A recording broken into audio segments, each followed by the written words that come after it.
রোগীরা কিন্তু বলে থাকে যে তীব্র রোদে যখন তারা যায় তখন তাদের মাথা ব্যথা উঠে যায়, অর্থাৎ তাদের মাইগ্রেনের পেইন শুরু হয়। এটার সাথে আসলে কোনো রিলেশন আছে কিনা, যে তীব্র রোদের সাথে মাথা ব্যথার কোনো সম্পর্ক? মাইগ্রেনের কিন্তু কিছু ট্রিগার ফ্যাক্টর থাকে। মাইগ্রেন মূলত জেনেটিক ডিজিজ, যাদের জিনে থাকে তাদেরই হয়, কোনো একটা কারণে যে হচ্ছে তা না, এটা নিয়েই সে আসছে দুনিয়াতে। কিন্তু কিছু ট্রিগার মাইগ্রেনকে বাড়িয়ে দেয়। তার মধ্যে এক নম্বর হচ্ছে অ্যাংজাইটি, স্ট্রেস। কোনো কারণে যদি আপনি অ্যাংজাইটিতে ভোগেন, স্ট্রেসে ভোগেন, তখন আপনার এই মাইগ্রেন বেড়ে যাবে। 2 নম্বর হচ্ছে স্লিপলেস, আপনি কোনো কারণে যদি কম ঘুমান তখন কিন্তু মাইগ্রেনের অ্যাটাক বাড়বে।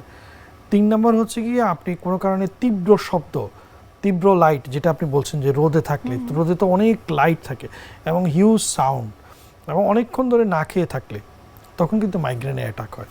এছাড়া কিছু ওষুধ এবং কিছু খাওয়া, যেমন হচ্ছে আমরা বলি যে চকলেট জাতীয় খাওয়া, কফি, এগুলো কিন্তু যেগুলোতে ক্যাফেইন থাকে, চিজ থাকে এবং হচ্ছে চকলেট, এগুলো যারা বেশি খায় তাদের কিন্তু মাইগ্রেনের অ্যাটাক হয়। কিছু ওষুধের কারণে মাইগ্রেনের অ্যাটাক বাড়ে, যেমন জন্ম নিয়ন্ত্রণের বড়ি অনেক মহিলারাই খায়, জন্ম নিয়ন্ত্রণের ইনজেকশন দেয়। অনেকে ইনফার্টিলিটির জন্য, মানে বাচ্চা হয় না, এটার জন্য কিছু ইনজেকশন নিতে হয় বাচ্চা ওভাম তৈরি করার জন্য। এইগুলো কিন্তু মাথা ব্যথা তীব্র হারে বাড়িয়ে দেয়।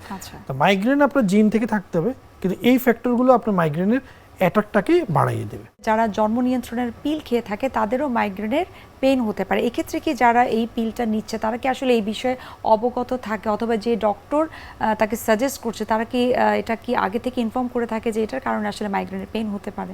আপনি জন্ম নিয়ন্ত্রণের যে সরকারি যে বড়িটি সাপ্লাই হয় এবং বেসরকারি যে বড়িটি সাপ্লাই হয়, ওটার নিচে কিন্তু সুন্দর করে লেখা থাকে যে মাথা ব্যথা থাকলে এটি খাওয়া নিষেধ, বা মাথা ব্যথা থাকলে ডাক্তারের পরামর্শ নেন।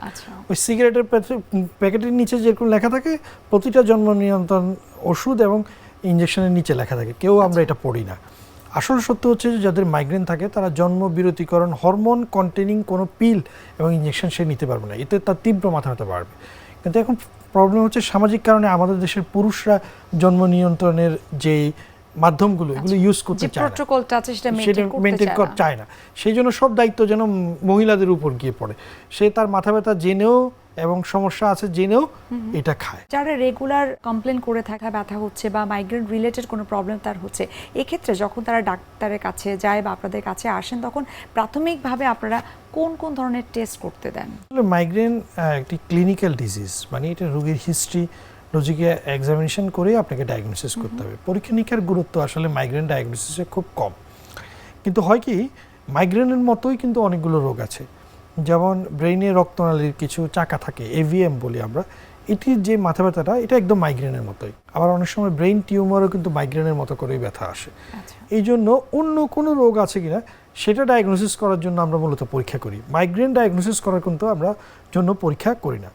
এবং প্রায়শই আমরা, আমার ব্যক্তিগত অভিজ্ঞতায় আমরা বলতে পারি যে আমরা ধারণা করছি মাইগ্রেন, রোগী বছরের পর বছর ওষুধ খাচ্ছে, কিন্তু ব্রেইনের সিটি স্ক্যান বা এমআরআই করতে গিয়ে দেখা গেল তার আসলে অন্য আরেকটা রোগ আছে।